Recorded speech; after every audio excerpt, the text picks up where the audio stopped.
When Terry accused me of infidelity during a business trip and demanded a divorce, his voice boomed through the phone. I should have felt shaken, but I remained unfazed. This was just another one of his dramatic outbursts. Despite sensing his emotional tremors from miles away, I was well prepared. His belief that I could be swayed by his theatrics was almost laughable. As his baseless accusations crashed against my firm resolve, I oscillated between irritation and mild amusement.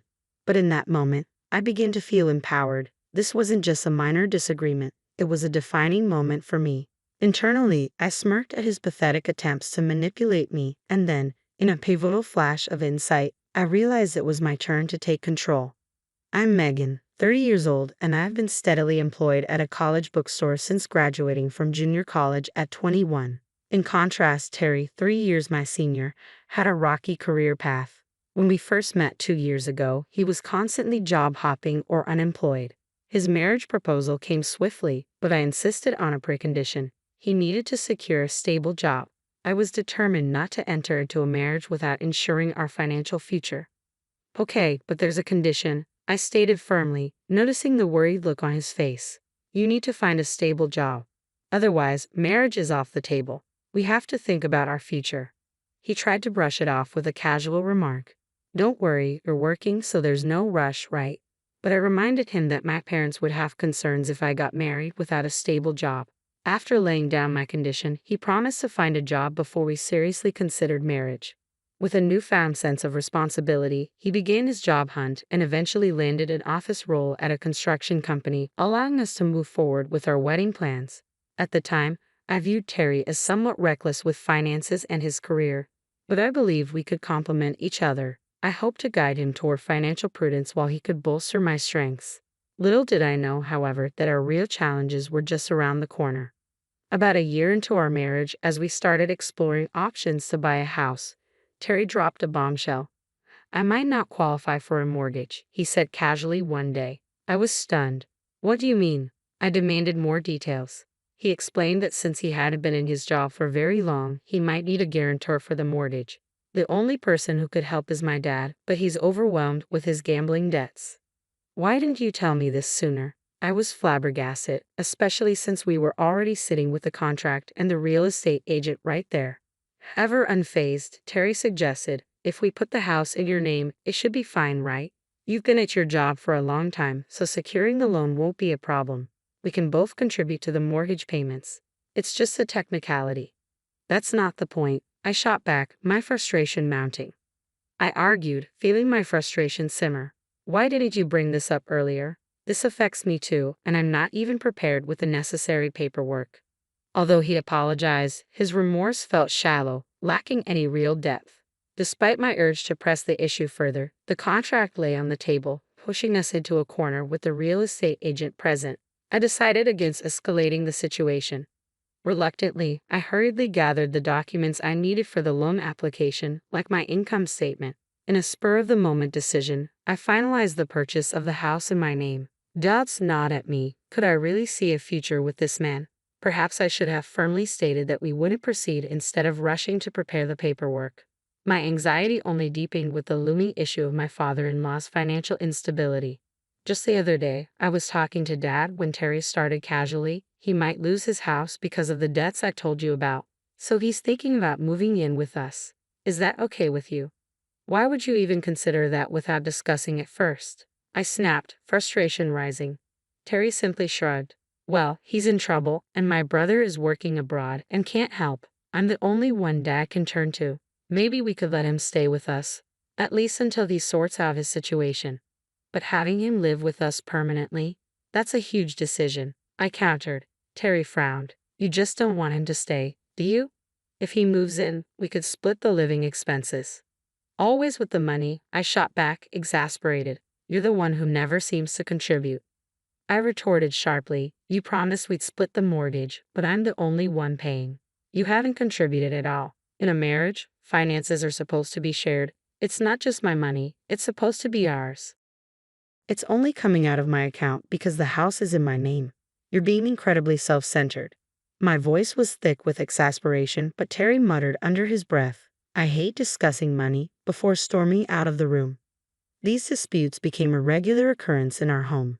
Terry would dismiss my concerns, leaving unresolved tensions to simmer between us. Despite the strain, he didn't entirely ignore his family situation. As part of his job in construction site administration, which often involved handling real estate contracts, he actively sought advice from an agency on how to secure the best deal for selling his family's home, including all the necessary procedures. I often caught snippets of these discussions, and while they served as a constant reminder of our issues, it was somewhat comforting to know he was taking action. However, the looming possibility of my in-laws moving in with us after the sale of their home hung over me like a dark cloud. Terry began attending meetings with real estate agents and even included his parents in the conversations. Without my involvement, his weekends started to fill up with trips away from home, and eventually, he left for an extended business trip to oversee a construction site far away. At the time, I didn't fully grasp it, but the seeds of our ongoing power struggle had already been planted. A few days after Terry left, I decided to treat myself to some shopping and a cup of tea at a cafe. To my surprise, a familiar face greeted me, someone who brought back memories of past interactions at our home. It was Bruce, a young employee from the real estate company Terry frequently consulted. Terry had mentioned that Bruce was relatively new, having been there for less than a year. "Ah, yes, I remember you. You visited our house before, right?" I recalled. "Yes, I apologize for dropping by unannounced and even joining for a meal that time," Bruce replied, seeming genuinely apologetic. "There's no need to worry. I should have been more welcoming," I reassured him. I found myself reflecting on our past interaction as Bruce and I shared tea together. He was affable and, despite his youth, seemed far more level-headed than Terry. Our conversation flowed easily, and we discovered common ground that made the time pass quickly. Eventually, we bid each other farewell, parting ways feeling a little more connected than before. I never imagined that such a simple meeting for tea could later be misconstrued into a devastating accusation of infidelity. Yet that's exactly what happened when Terry confronted me upon his return. "You've been cheating on me while I was away, haven't you? We're getting a divorce. Give the house to my parents and leave immediately," he declared abruptly. His words struck me like a bolt from the blue, blindsiding me when I was least prepared. I stood there, reeling as I grappled with the shocking accusation. Could the rumors I had heard be true? It seemed Terry had been spreading lies, crafting a narrative of my supposed infidelity to justify his desire for a divorce. The supposed other man in this fabricated story was Bruce, the very person Terry had accused me of having an affair with. The day after our seemingly innocuous tea meeting, Bruce showed up at my doorstep. "I apologize for the unexpected visit yesterday," he said, looking a bit sheepish. "Terry asked me to reach out to you." He stood in my doorway, looking both confused and curious. I invited Bruce in, eager to uncover the full story. What he revealed left me utterly stunned. Terry had orchestrated a plan to frame me for infidelity as part of his strategy to secure a divorce. Bruce, unwillingly caught up in this scheme, had been tasked with fabricating evidence to support Terry's deceitful plot. Terry's motivations were driven by two main factors. First, he was anxious about losing his parents' home due to their financial troubles and viewed living with them as an easy escape. My resistance to this idea had pushed him to concoct a scheme to oust me and claim the house for himself. Second, Terry had been having an affair. He spent many weekends with his mistress, disguising his time away as discussions about his parents-in-law's issues. His growing infatuation with her had led him to see me, his wife, as an obstacle. By framing me for infidelity, he aimed to eliminate me from the picture and secure the house for his own benefit. Initially, I had believed Terry lacked cunning, but the complexity and maliciousness of his plan were shockingly devious. As I expressed my disgust, Bruce apologized for his role in the plot. However, I had no intention of letting Terry succeed with his deceitful machinations. I pretended to cooperate while secretly strategizing a counterattack. With Bruce's insights into real estate, we brainstormed several tactics, ultimately landing on a bold plan: sell the house while Terry was away. When Terry returned and was stunned by the news of the sale, I was ready for my confrontation. "I know everything, Terry. Bruce recorded all your schemes, including your attempts to frame me for cheating with him. If we go through with this divorce, I can seek alimony and take you to court," I declared, relishing the shock on his face. "Why?" he stammered, bewildered, but I wasn't finished yet. I had one more revelation. "You might not have realized it, but Bruce isn't just some new employee, he's the son of the company's CEO. I pointed out, astonished by Terry's ignorance. Didn't you notice that Bruce shares the same last name as the CEO? How did that escape your notice? Terry tried to brush it off. Well, Bruce's last name isn't exactly uncommon. Are you serious right now? I couldn't believe his lack of awareness. Yes, I'm serious, Terry replied, his astonishment evident. It slowly dawned on him that Bruce's involvement meant that his company, a crucial client that handled much of his family's real estate dealings, was now intimately aware of his deceit. If this news reached the CEO, Terry would be in serious trouble. In fact, Bruce had likely already informed his father about the entire situation. Look, fine, Terry began, realizing the precariousness of his position. I'll check it out, but if you're lying, I'll find out, Terry said, his voice strained before abruptly hanging up. He soon realized the full consequences of his actions when the real estate company owned by Bruce's father severed all business ties with him, refusing any further dealings or advice regarding his family property. With the sale of my house already finalized, Terry had no choice but to return to his family home after his business trip. Fortunately, Bruce had helped me find an affordable apartment, making my transition easier as I began the divorce proceedings. Despite this, Terry continued to reach out, his voice desperate over the phone. I'm sorry, Megan. Please forgive me, he pleaded. It's too late for apologies, I replied firmly. You tried to manipulate me by using someone else. Why should I believe anything you say now? Don't say that. After our divorce, you can be with that other woman, right? That's what you wanted, isn't it? He shot back, attempting to shift the blame. Yeah, well, she had someone else she liked and dumped me. What a sorry tale, I retorted. But just because of that, don't expect me to change my mind and come running back to you. With that, I ended the call with a heavy sigh. Despite my efforts to keep my new address from him, Terry's calls were relentless. Each time, he pleaded, please don't leave me. I'll change. I'll be a better husband. But I was weary of his empty promises. Once the divorce was finalized, I planned to delete his number, block him on WhatsApp, and cut off all contact completely. To complicate matters, even my mother-in-law reached out, her voice pleading. Please, Megan, we'd be lost without you. It's not just about the house. There's no house left, I reminded her sharply. We're not that heartless. Come back, and you'll understand, she implored. You wanted the money, didn't you? I shot back, my frustration evident. That's not true. You're being unfair, she insisted. You tried to coerce me into living with you, I reasoned, but I was beyond listening. Their motives had become clear, and I was determined not to fall back into their manipulative grasp. When I refused to comply, Terry resorted to deception to gain an advantage during our divorce proceedings. I simply couldn't trust someone who relied on such underhanded tactics. I made my position clear, pointing out his obvious financial motivations. Despite my firm rejections, the requests kept coming. Then my father-in-law intervened, his voice dripping with condescension. He questioned whether I was neglecting my responsibilities as a daughter-in-law by not supporting his wife more.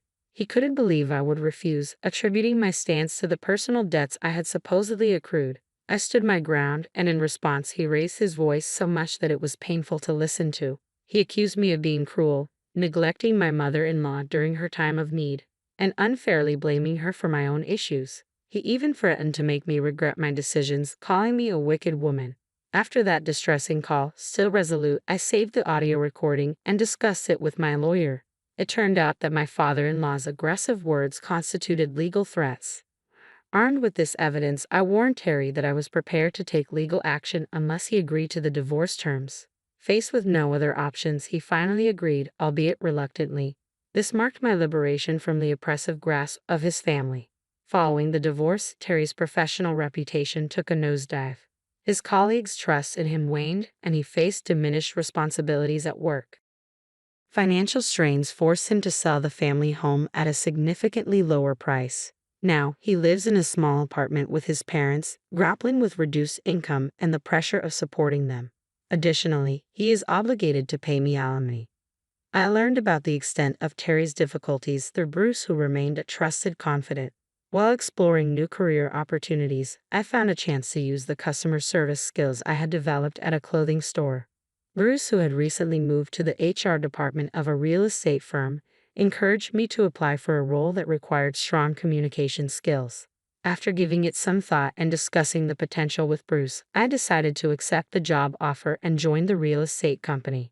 During this period of transition, Bruce and I grew closer, and our friendship eventually blossomed into something more. After a year of dating, we decided to get married, and I became the partner of someone who would one day become the president of the company. It was an unexpected twist of fate that Terry, who had once wrongfully accused us of infidelity, would witness our love flourish and culminate in marriage. Now, with the support of my new family, including my in-laws, I am excited to build a beautiful future with Bruce. We look forward to creating many happy memories together, bolstered by the love and support of those around us.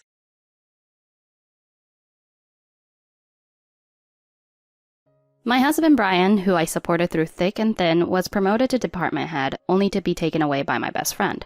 He discarded me along with the child we had raised together and betrayed me, as did the best friend I trusted completely.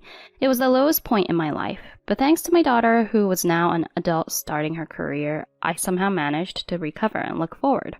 2 years later, I ran into them unexpectedly in the city. My former best friend looked at the man next to me and sneered. "A poor-looking old man suits you well." "Good to see you. Don't you recognize me?" She looked confused. "Huh?" My ex-husband rushed over, panicking. "Wait a minute. Let me introduce myself properly. My name is Sarah, but until 2 years ago, I was Sarah Ingram. It was 2 years ago when Matt, my husband, asked me for a divorce. It happened just after Matt was promoted to department head. I married Matt, who had been my senior colleague at work when I was 24 and had just joined the company. Matt, who was 3 years older than me, was my mentor when I was first assigned to the sales department. Not long into our relationship, I found out I was pregnant. Without hesitation, we decided to have the baby and got married, and I quit my job. Our daughter was born healthy, and we named her Emma. Now, Emma is 22 and has started her career as a new graduate. Nearly 6 months have passed since she began her new life as a working adult. I am now 46 at the midpoint of my life. I thought I could finally enjoy the rest of my life with Matt after raising our child, but I was hit with a shock. That day I cooked a special meal, Matt's favorite dishes, waiting for him to come home. Welcome home, but Matt came home with a strangely distant expression. I had a bad feeling and cautiously asked, "Did something happen? Was the promotion canceled?" No matter how much his superiors promised, promotions aren't official until the papers are issued. That's just how it is for employees like Matt. We're at the mercy of decisions made at the top. "No, it's official. I'll be promoted to department head on October 1st. "Congratulations! You're being promoted before you turn 50. That's early." I was excited and ended up celebrating a little too much, but Matt's expression didn't change. I figured becoming a department head was probably more pressure than joy for Matt. He always took his responsibilities seriously, so the weight of this new role must be heavy for him. I could understand that much. Matt had worked much harder than someone like me, who only recently managed to get a full-time position after years of being a part-time worker. I married Matt through a surprise pregnancy, which forced me to quit my first-choice job. When Emma entered elementary school, I wanted to return to work, but finding a new job was a struggle. A gap in my resume and the fact that I entered full-time motherhood just as my career was starting made it difficult. I don't regret having Emma or how my life turned out, but I hoped that Matt at least would recognize my hard work. So I had hoped that Matt might finally express his appreciation for everything I'd done for him. That morning, Matt told me, "We need to talk after work." Emma wasn't coming home that night because she was on a business trip. I figured he wanted to talk about his promotion. I thought he might say, "I owe my promotion to you, Sarah." Maybe he'd even given me a bouquet of flowers. I let my imagination run wild. This year's anniversary had passed unnoticed by Matt, but I didn't mind too much. I was just happy to have a rare evening alone with him. So I went all out, setting the table with a special cloth and preparing a lovely dinner. But when Matt came home, he didn't have any flowers or even a cake. I felt a little let down. "I need to talk about our future." Matt began speaking seriously, and I leaned forward, excited to hear what he had to say. I was hoping he would suggest, "Now that I'm a department head, we could take a vacation. We finished paying off Emma's university fees, so we can relax a bit." But instead, he said, "I want a divorce." "What?" I was speechless. After a long pause, Matt continued, "I've fallen in love with someone else." "What? You're joking, right?" My head was spinning. I hadn't noticed any signs of Matt's change of heart. He hadn't shown any suspicious behavior, and I couldn't even guess who the other person was. Whenever he said he had a work dinner or golf, I believed him. I supported him without question because I thought it was all for his career. When Emma was still young, I was raising her alone, exhausted from sleepless nights and feeling incredibly lonely. I'd hoped Matt would pitch in on weekends, but he always had business calls to attend.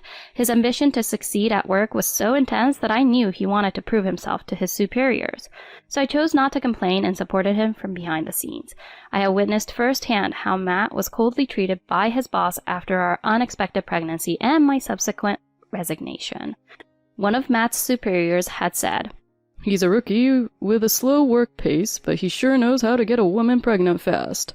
Matt faced constant criticism even though our colleagues didn't all support our decision to get married.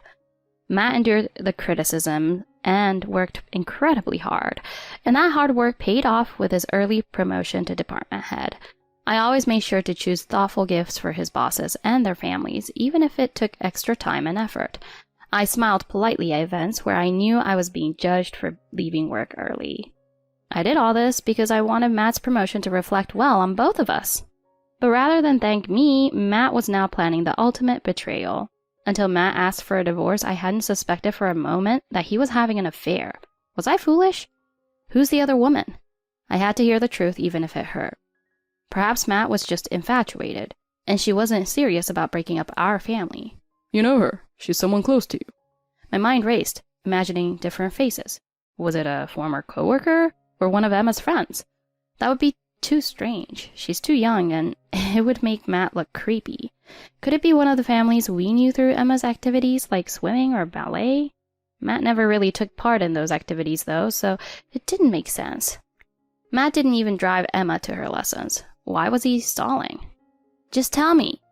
"I didn't want to tell you because it would hurt you more, but it's Michelle." Matt shouted as if it were my fault for pressing him. I was already in shock. Why was he getting angry?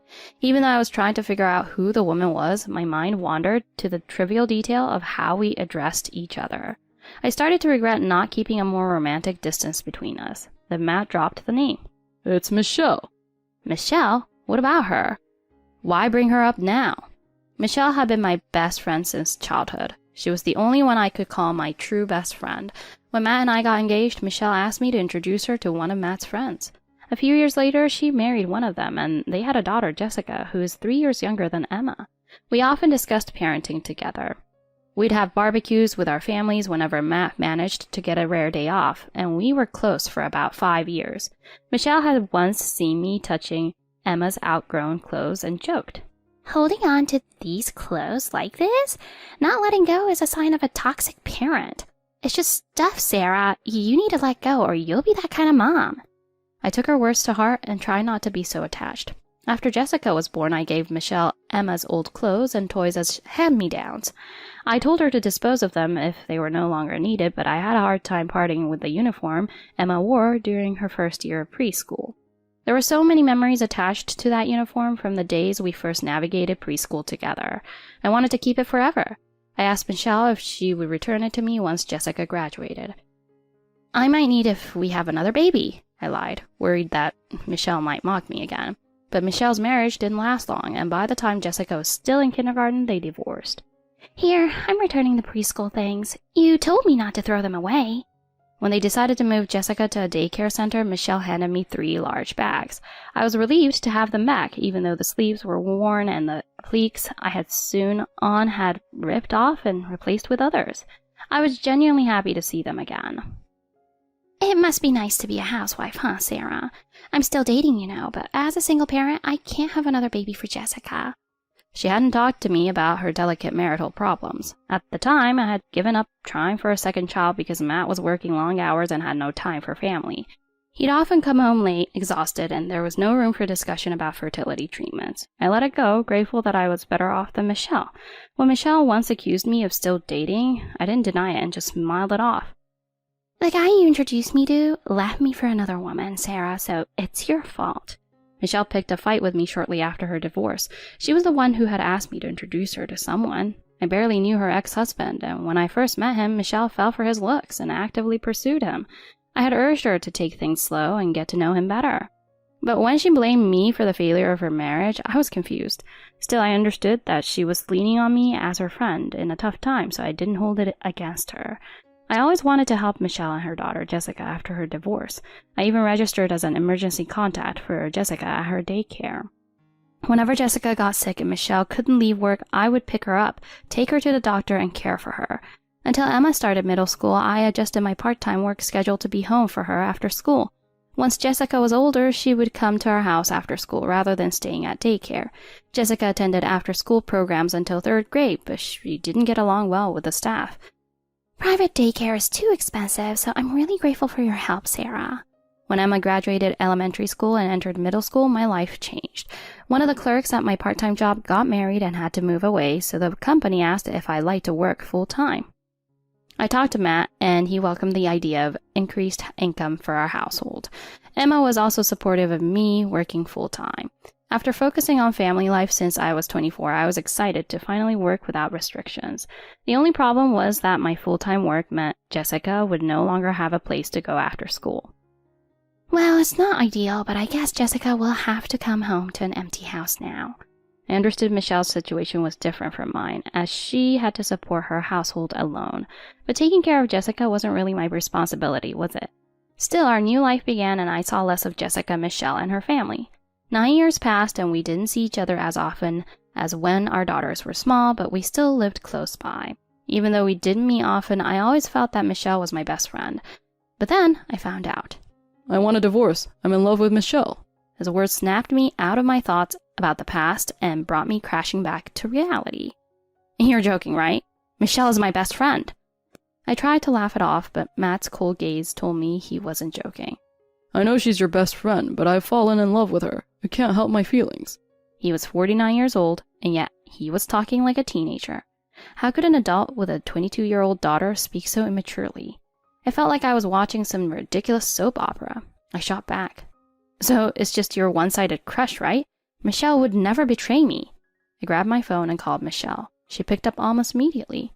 Michelle, can you come over right now? Matt's saying strange things. I thought this must all be a misunderstanding, and Michelle laughed loudly on the other end of the line. Oh, I already know. Matt told me he was going to ask you for a divorce today. You knew? You've been talking with him? Her laughter was clear. Yeah, I'm sorry, Sarah, but Matt's in love with me now. He wants to divorce you and marry me. My world went white. I desperately tried to convince myself that this was all just a nightmare. I couldn't believe that my husband and my best friend had betrayed me. Surely this was all just a cruel prank they were playing on me. I refused to accept the reality. Matt left the house mumbling. I'm going out for a smoke. Matt had quit smoking when I got pregnant.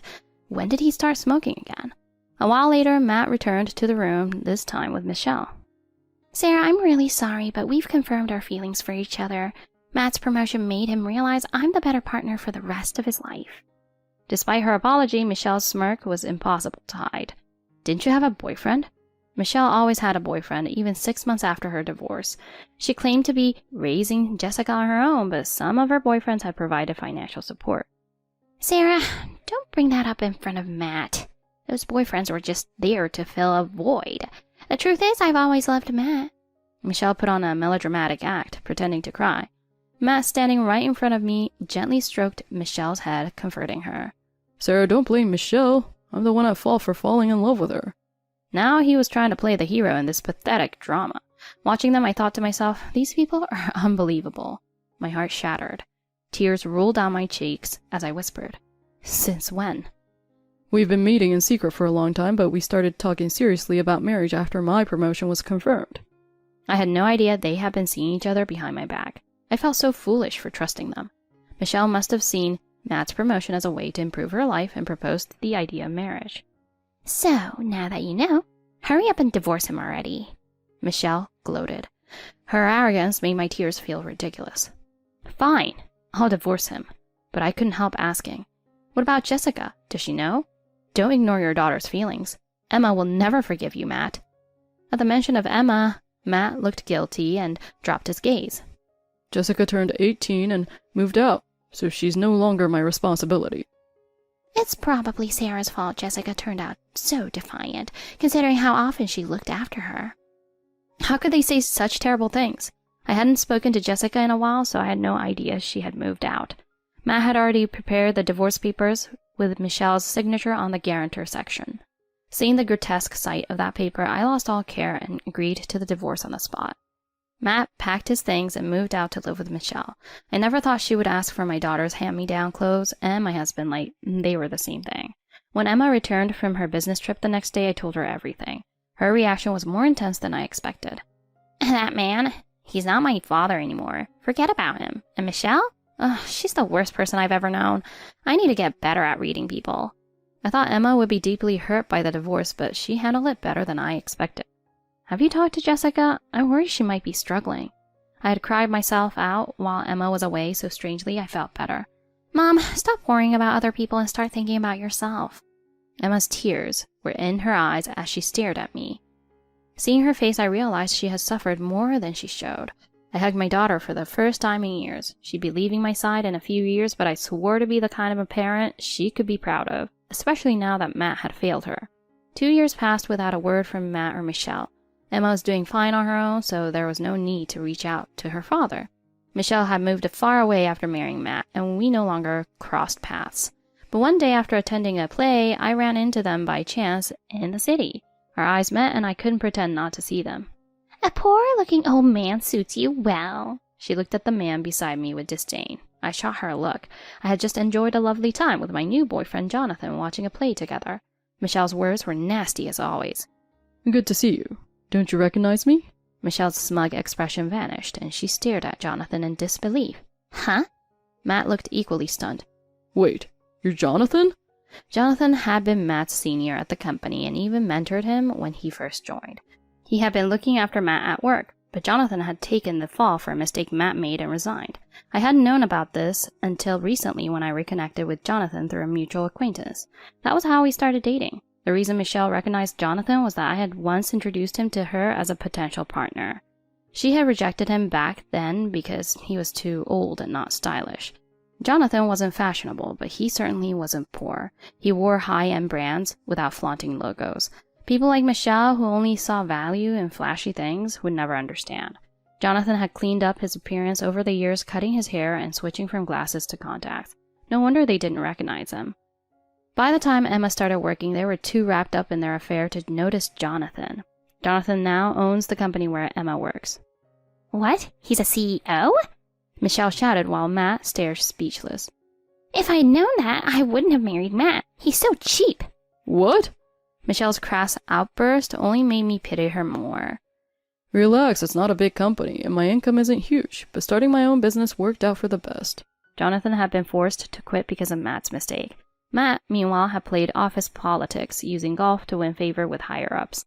While I hadn't known about Matt's deceit back then, Jonathan had seen through him. Jonathan had still taken the blame for Matt. Comparing their character now, Matt and Michelle seemed so pitiful. Don't get too full of yourself just because you landed a CEO. I'll find someone better. Just then I saw Emma and Jessica standing behind Michelle. I felt guilty that they had to witness this embarrassing scene. I had promised to meet Jonathan for dinner with Emma and Jessica. Emma and Jessica had spent the day shopping, and we had planned to meet here after the play, but instead they had to run into their parents. Still relying on men after all these years? When will you learn? Emma's voice cut through the air loud and clear. Michelle turned, realizing she had been overheard.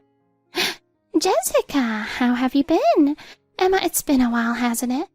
The shameful couple suddenly put on parental voices when they saw their daughters, but the girls looked at them with disdain. I'm sorry my mother says such rude things, Jonathan, Miss Sarah.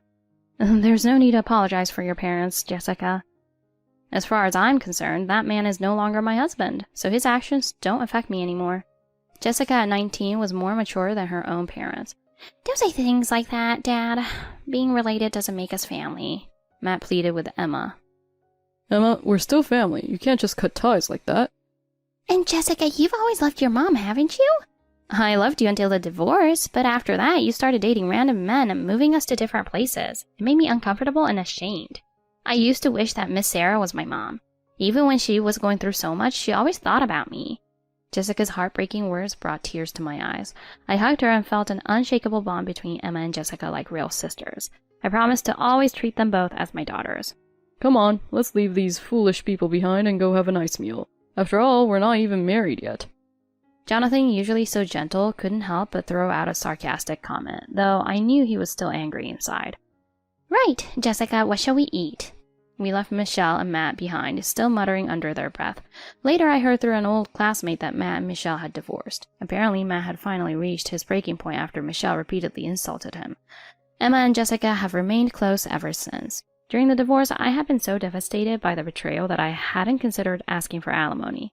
But Jonathan advised me that I could still request it within 3 years, so I spoke to a lawyer to start the process. Jonathan also proposed to me and I accepted. He told me that he had always had feelings for me even when I first joined the company. He regretted not confessing sooner, but he had wished me happiness from a distance. When Emma joined his company, he found out that I had divorced and couldn't help but reach out. Looking back, I realized I had made a mistake with my first marriage, but fate led me to the right person in the end. Jonathan, Emma, Jessica, and I are planning a family trip together soon. I am truly happy now.